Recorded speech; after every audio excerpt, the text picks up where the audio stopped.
Dana Barrett asked Dr. Venkman, why do you like being a Ghostbuster? He replied, same reason I asked you out, 'cause busting makes me feel good. Ugh, that's tasteless. No, ma'am, that's tasteless. Movie review, bitches!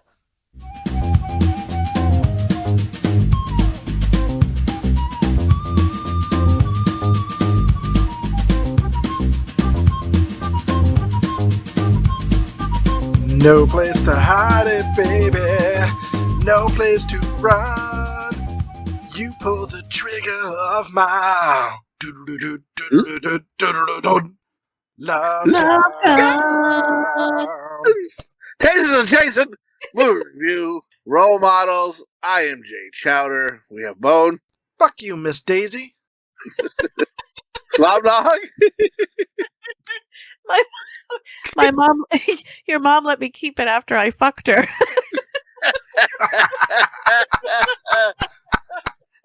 I'm gonna pull a train on these chicken fingers. I'm gonna be like, nom nom nom nom nom nom nom nom nom. And so we're watching Role Models, like I said. It's a movie starring Paul Rudd and Shane William Scott. And it's just such a funny fucking movie. It's about these two guys. They work for this energy drink company, very much like Monster, called Minotaur. They go from school to school telling kids to drink energy drinks to keep off drugs by drinking energy drinks, which is the worst fucking advice ever. Yeah, there's a point where he's like, this is poison, and he just like throws the microphone. Selling them nuclear horse piss. Yeah, then when he's peeing, he's like, it looks like Shrek's piss. It's all green. And then Paul Rudd is kind of like, Paul Rudd's one of those guys where he can play the perfect asshole and play the perfect nice guy at the exact same time. Like, he has two different roles. Really super nice guy and super dick. But it's the same person. It's so weird. It's like two sides of a coin. It's like Mr. Jekyll, like Dr. Jekyll and Mr. Hyde. It's fucking nuts. So he's like all like just got an attitude. He hates his fucking job and thinks he's going nowhere. He's making his girlfriend miserable. So she ends up breaking up with him. And then he's like tries to marry her. Rushes to her. Let's fix this by getting married. You know, she's like, no, fuck off. And he loses his mind. Fucking tells the kids at the last school he's at to do drugs and that. The energy, that Minotaur is poison. And then he goes and takes off. And outside, the Minotaur truck is getting a ticket and getting towed by Louis C.K. as the cop. And he just loses his mind. He gets in the truck. He harasses the fucking tow truck driver. The truck is all up on the hook, and he tries to get into the truck. Well, he gets into the truck, and he just fucking drives, breaks the chain, almost kills Louis C.K. and flies up on this statue. They get arrested, and his girlfriend was a lawyer. You know, is the lawyer, played by Elizabeth Banks. Mm-hmm. And she gets them to not go to prison, but they have to do community service. And the community service is that they have to go to the judge's favorite charity, Sturdy Wings. Which is this... It is like the epitome of like... It is the Big Brothers, but it's just so... It really... It's bad. I love kids. So I got funny. kids, but I just couldn't do something like that. Oh my god, just... I don't know. No offense to you other little kids that aren't mine, but if you're not related to me,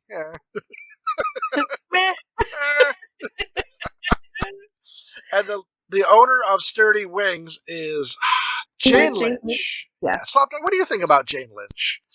I don't know. Like, she's actually really funny. Like, at first, I never thought she was funny, and then I saw her in a few things, and she's a lot funnier than I thought she was. Hello. Hey, you returned. Like Jay Lynch. And his return, the Slopdog. I mean, the Chowder. We didn't know what happened to you. We were worried. God damn it! I was saying the beginning, and then I don't know what happened, and then I was like, no one's listening. I didn't hear any feedback, and apparently I wasn't even on. Go fuck life. Life sucks. I kill myself. I don't give a fuck anymore. God damn it. We're gonna send you to Sturdy Wings. Sturdy Wings. But yeah, no, I have the opposite effect of Jane Lynch. Where are we even in the podcast right now? Motherfucker. What? We went on without you. We're telling the story. We're talking about Jane Lynch now because we got to Sturdy Wings.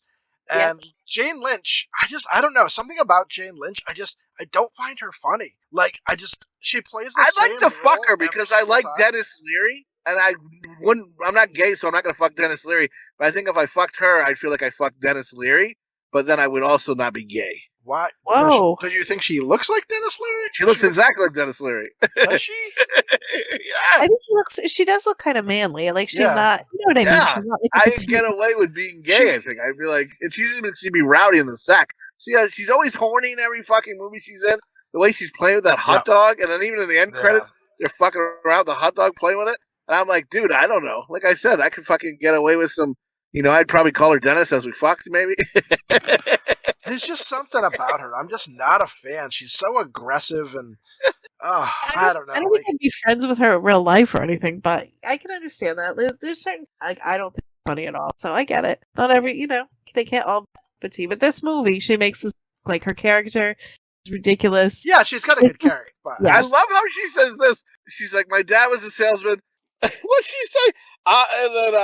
And then she says her mother, out of necessity, was a whore. Out of necessity was a whore. I don't know why that struck me funny. It makes me laugh. And then like she has Sturdy Wings. She's just telling all this crazy shit. But like Sturdy Wings is like, it's not a really good program. I mean, it's good for like, it's like kind of like a Big Brothers program, Kids Without People.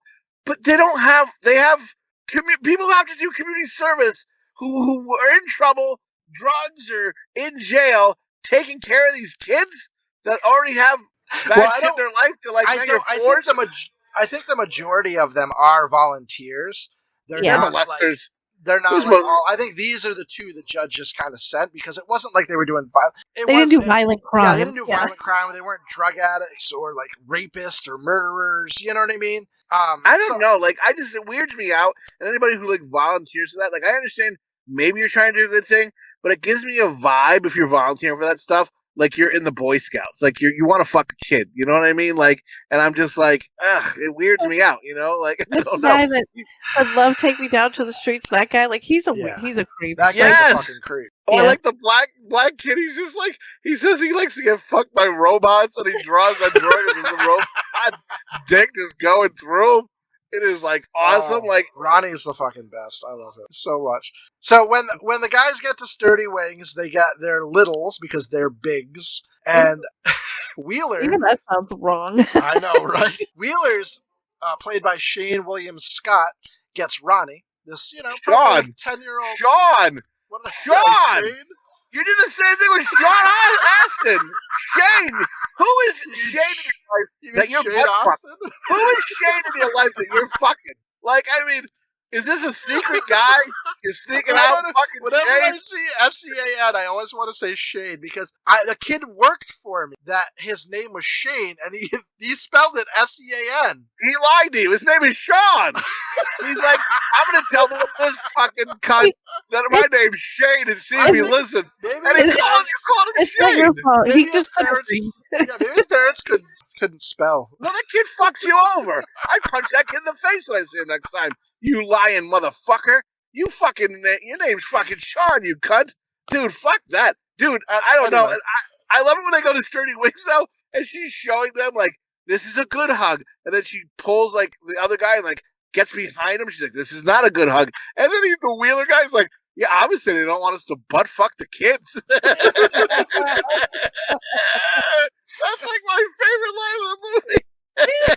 Wheeler just has some lines. Wheeler and Ronnie together are perfect. Like, Wheeler gets Ronnie. Ronnie is like this probably like 10-year-old little mouthy black kid that just like, he starts off the conversation with just like, no, I won't pull down my pants. This guy's trying to grab my hang down. I got my own hang down to touch, kid. He's so like, oh yeah, probably a handful of balls, huh, honky? He's like, honky? That's racist.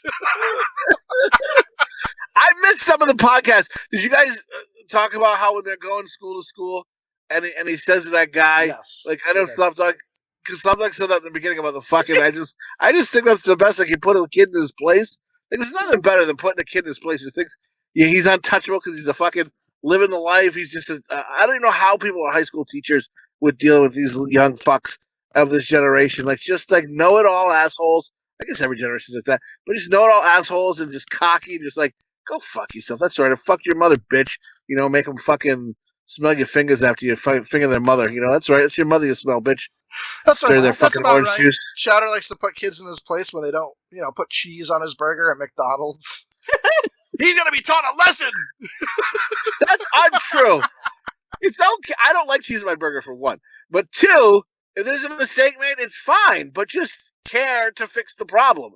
Don't just go, I don't fucking know, man. Good luck in life. Fuck your mother. Like, that's not a fucking response, dude.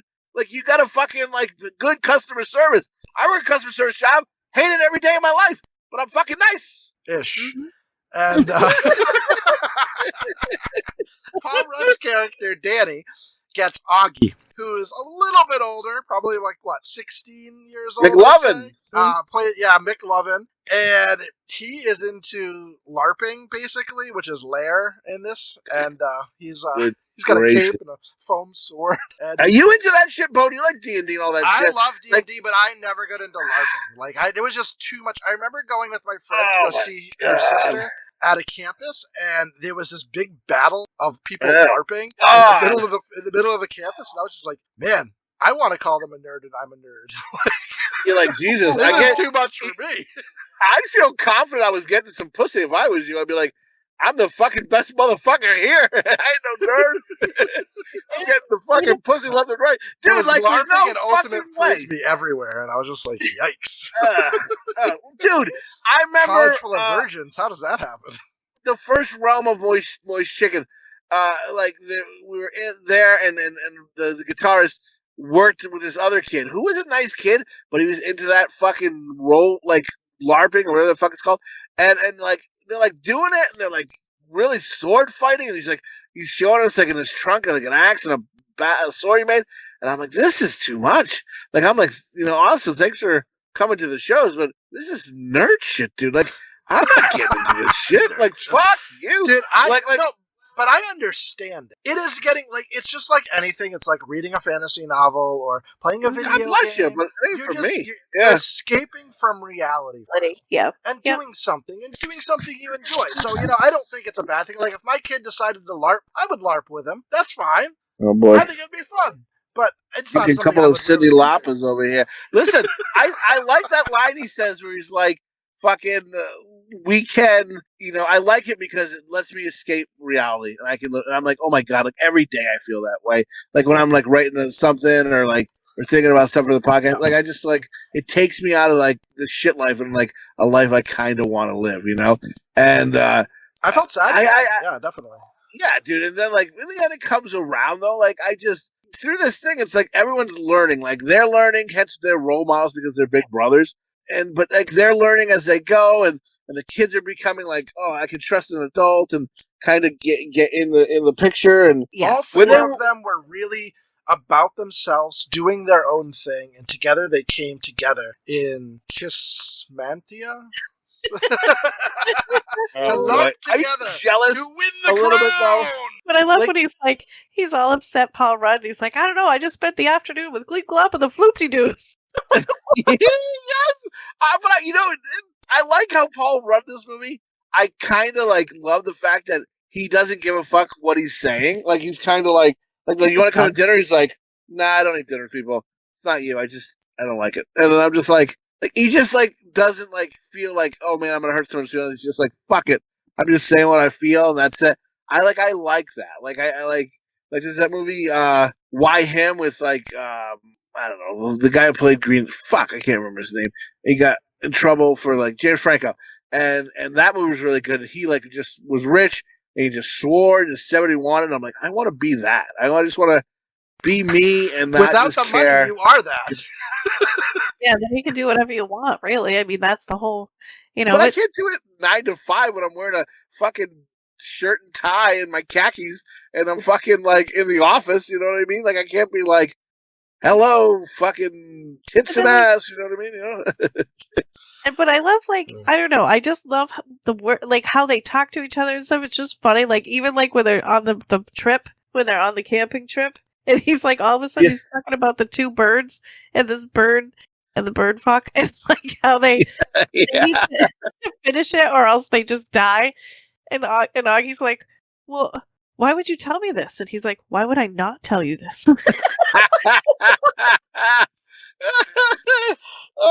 when he's talking to Paul Rudd, he's like, "Hey man, if you can't get with her, I'd get with the one in the sweater. Yeah, she's a little fat, but it's the bigger ones that I feel that I feel it's the bigger ones that do way more stuff." Oh, I and was don't like, forget about yeah. the whispering eye when he calls her and he's like, oh, it's the whispering eye, and he's like, oh, and your whispering eye, and then he's like, what is that? And he's like, it's vagina. Every one of the characters, there was just like so many great characters, so many good actors in this movie. Like even like a lot of the people from the state were in this. Ken Marino. Yes. I loved his just like sarcastic, just character that was just like, I don't give a fuck. This is my kid. I think David Wayne wrote this. I think David Wayne wrote and directed this movie, right? Yes. So this movie was originally supposed to be a drama. Oh. And it was the original titles were they were running with either Big Brother, Mentors, or Little Big Man. Oh. And it was supposed to be a drama. And Timothy Dowling got a hold of it and decided to make it a comedy instead. So Timothy Rowling, Paul Rudd, David Wayne, and Ken Marino.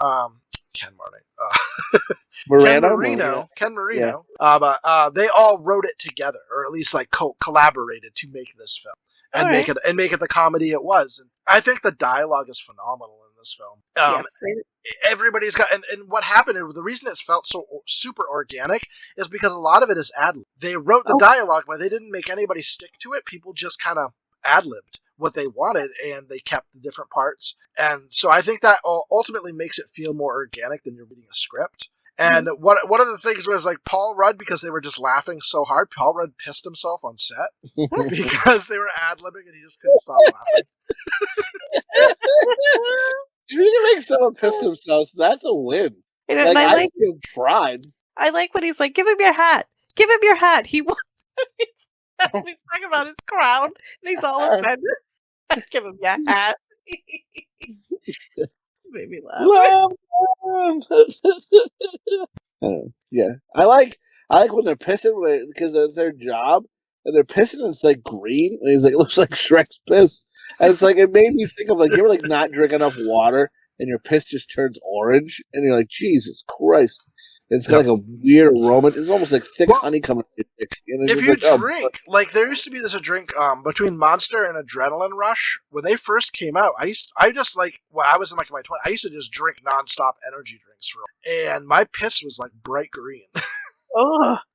You had Shrek's piss. It wasn't as green as that, but it was pretty green. Did you ever put it on one of your women you fucked and like be like, yeah, that's right, bitch. Just piss on him, Shrek piss. Oh my god! I did not. Say a little Shrek piss, little piss from the swamp for your swamp puss. Boom! Yeah, right there. Get it in there.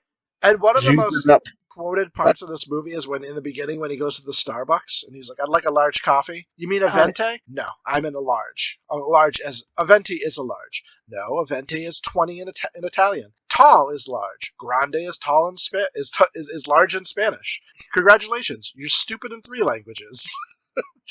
He's such a dick too. Like you can totally see it in the lady's face. She's just like, I don't give a fuck. Like, I just work here. But that's the thing about Paul Rudd. Like, you think about Paul Rudd and you're like, oh well, he's kind of just the same person in every. But he isn't, because at the same time, he can be super happy, super nice. He's almost like a socio. It's like this. He is the same character, but he's either a nice version of him or like an evil version of him. Yeah. And it's very interesting. Like, somebody can pull that off, because it's like, I don't know. He's a cool guy, I think. I don't know. I like him. I think he's super funny. Like, and everything. That's like, the director, David Wayne, like, he was part of like I Love You Man, I think he directed I Love You Man, which I love that movie too. That's a good one too. That was what, Siegel and Paul Rudd. That's a great movie. I Love You Man. Yeah. I like the Burger Hole. Like, I like that's the name of the restaurant that they have to eat at. Like, Burger Hole. They're so fancy. He comes out like with a crown. Oh my god, it's so lame. And he tells him to leave. He's like, "Get out of my burger hole, boy." Oh, and I love the guy that's dressed as like a centaur, maybe like where he has the horse as the back of him. But if you notice, the horse back of him is all one piece, and the way he walks, it looks like it's kind of like floating behind him. It always makes me giggle. I don't know why. It's so stupid. But And it's just as soon as he kills him, he's like, "You got me." He's like, "Yeah. Yeah. All right, later." You look great, by the way. So dramatic. Yeah, oh, thank you. And when he gets killed, it's so dramatic. It's just like, ah, like it's just like, oh, that's funny. It's just like how into it he was getting killed with a fucking foam sword was. And when he kills him, and then he taps his dick with the end of the sword. Yeah, Like, that's a friend right there, you know. And hello, how are you? So yeah, I think this movie was pretty good, and I don't know, I liked it. I watched it when I was younger, of course, but hadn't watched it in a while, and after rewatching it, I don't know, I think it still holds up. I think it's got a lot of good, like, just the dialogue's really funny, and it's just a lot of one-liners that really just make you laugh. A lot of scenes that just make you laugh. And there was never really like a down moment in the movie. I don't know. I thought it was really good. I don't know. I think I'd give this movie 4 dog dicks and a tip. nice. Bone, what say you? So I really love this movie too.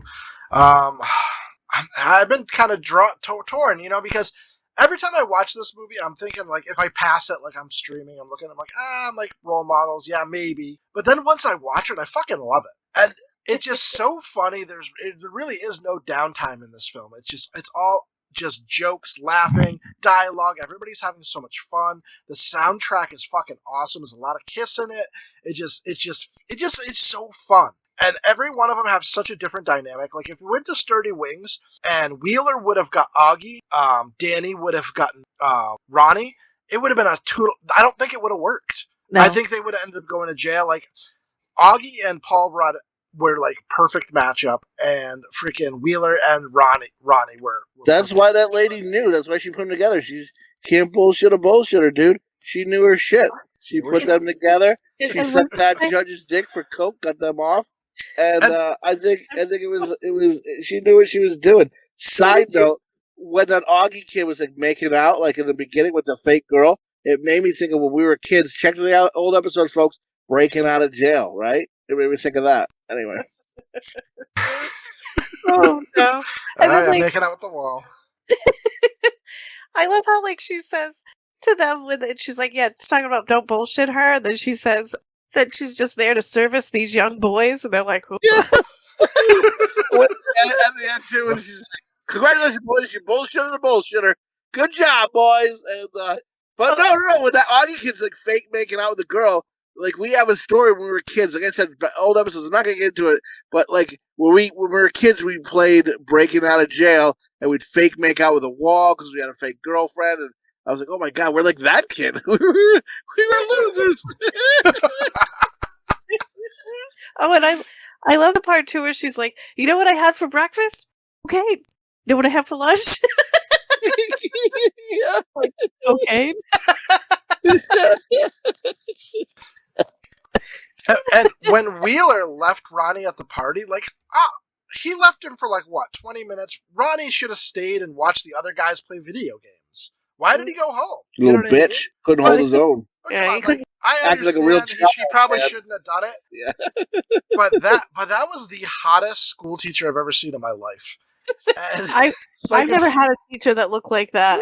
No, she, if I was in that situation, she put her hair up and put her glasses on and started scolding me. Oh my god! Yikes! Dude, I don't know if I've ever told this on the podcast before, but I'm telling it right now. When we were in school, there was one teacher that was rumored to fuck a senior every year, and she always wore this lipstick, and she always drank out of the same bottle. And I remember her drinking out of this bottle, and it always. Am I on? Can you hear me? And I remember her always drinking out of this one bottle and leaving lipstick all over the rim. Can you hear what I'm saying? Yeah. Oh, I'm yes. cut off again. But my phone keeps cutting out, and it's making me fucking crazy. And so anyway, this bitch was supposed to fuck a kid every year. I remember thinking, oh man, I wasn't a popular kid, but I was like, oh man, I hope I get to fuck this chick. And I didn't think I would, but I remember like I would masturbate. and I would like put lipstick on my dick and jerk off and pretend I was fucking this lady, like, cause she'd get the lipstick all over the bottle. I was like, oh man, she'd get the lipstick all over my dick, and like I'd mash it in my pubic hair and shit, and then mother's lipstick. And then yeah, it is. I think about it later on. Yeah, it was my mom's lipstick. And she used it afterwards. And then she's like, why is this all broken on the end? I'm like, oh, someone must have shut it with the cap when it was too far up. But it was for me mashing it in my pubic hair. Yikes. So Slopdog, if your chapstick is ever all beaten up, don't use it. So what do you give this movie, Bob? I'm like, hang up. I think Slopdog's gone. She's like, that's not it. So I love this movie. I'm gonna give it 5 dog dicks because I watched this movie I think 5 times this week, and I just enjoyed it every single time. This is a good movie, yeah. Yeah. 5 dog dicks. I'm gonna give it 5 dog dicks. Slopdog, what say you? Oh boy, we did lose her. Please hold. Slopdog quit the podcast. My dad's house, so. He doesn't have your lipstick, does he? He does not. Thank God. That terrifies me. Oh my God. Yeah. So, yeah, quit the podcast. Slopdog, what do you give for this movie? I'm out. I just boo. Oh, terrifying. Oh. So you like this movie, Slopdog? What do you think of it? I don't even know if I can follow it up. I really like this movie. Not as much as Chowder does, but I really like the movie. I'm the one who picked it. I think it's funny. It's one of those movies that you don't really expect much from, but it's, like you said, it's funny the whole way. Like, you're not waiting for the funny part. It's funny the whole way through. And all their little jokes and stuff they're just good. It just makes you laugh. It's a feel-good movie. Yeah.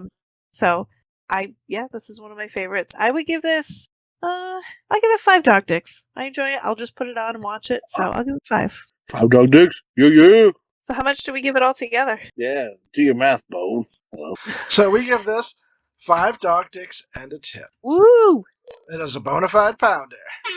Go watch this movie, motherfucker, and enjoy yourself, touch yourself, and But leave your mother's lipstick alone. Get your mom's lipstick and fucking whack your dick off to it. It's gonna be a good time. Who does, like, I would never have thought of that in my, ever. She had lipstick all over the bottle. She had lipstick all over the bottle. Lipstick is in your pubes, and then you put it back and Mom put it on her lips. I mean, what, are you gonna live forever? Come on. And you need to buy Mom something nice.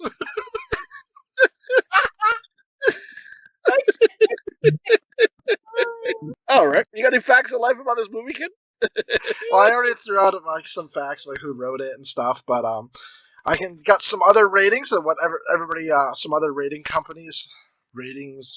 sites thought of this movie. IMDb gave it 6.8 out of 10. Rotten Tomatoes critics gave it 77%. Audience gave it a 74%. Just Watch 92%. Google 4 out of 5. Common Sense 3 out of 5, and Letterboxd 3.2 out of 5. The release date was November 7th, 2008. Budget was $28 million, and it made about $92 million, so it was a pretty good success. It's pretty good. Mm-hmm. That's right, folks. And if you want more of this deliciousness, you can get some more on YouTube. The quickest way to get there, you can search Tasteless Adjacent podcast on YouTube, or just go to p1ipoo.club. We'll bring you right to the YouTube page. It's kind of where I got some old songs, sketches, whatever, just anything, Jay Chowder-ish. But the most important part now, we got the fucking podcast on YouTube up there, Tasteless Adjacent. Go listen to it. Check out the old episodes. You're fucking going to be glad you did. Podcast when we didn't even know it was being called Tasteless Adjacent. And, hear the podcast grow and the audio get a little better. Not the best, but still get a little better. And, enjoy yourself. And, Bo, where can I get Tasteless Adjacent elsewhere in the world? So you can check us out on Instagram and Facebook. We are now on TikTok as well. So jump over there and give us a follow. Give us some love. We already got 2 videos taken down for community standards. So hopefully we'll get some that will actually go up. And yeah, get over there and talk our tick, motherfucker. Yeah, talk our tick. And we'll have some new videos coming out soon on there and stuff. And you can also check us out wherever you get podcasts, Apple, Spotify, wherever. If there's a platform that you like to listen to and we're not on it, let us know and we'll get on it. Slopdog? As always, please give us your comments. We want to hear from you. We'd love to know what you think of our podcast. Even if it's bad, please tell us. We don't mind. Give us a like, give us a shout out, tell us we all suck. Tell us that you love role models or what movies you'd like to see. We'd love to know. That's right, bitch. Play along. # enjoy the hang. Just hang out, enjoy your give us your favorite, movies. What did you think of role models? Give us a little thing. We'll jazz about it up next, and but yeah, with that being said, check in for the next. What's the next movie? I don't even think we know yet. Whatever. We'll find out.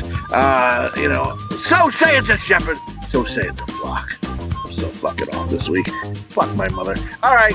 Good night, folks. Good night. Good night. Got my own hang down to touch a kid.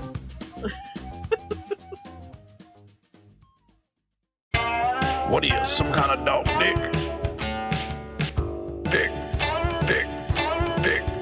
Dick.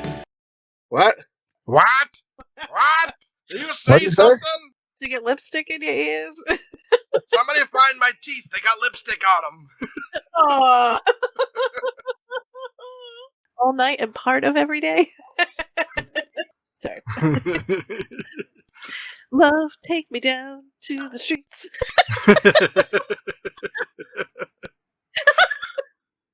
Nobody sings that song. I think they do. No, they don't. Love gone. That was stuck in my head for a while after I watched it. The gun is Tom Stanley's dick.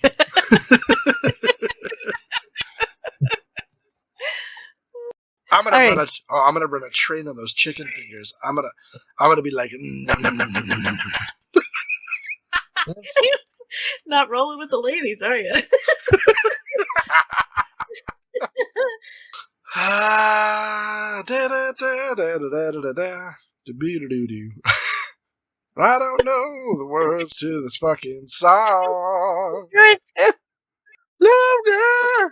But he was in the room next to my bathroom flicking his love gun. My wife would wake up all the time and I can hear she's coming. She'd go to the pee and then she'd come back. There's some weird noises coming from the other side of that wall. I'm not asking any questions. I'm just letting you know.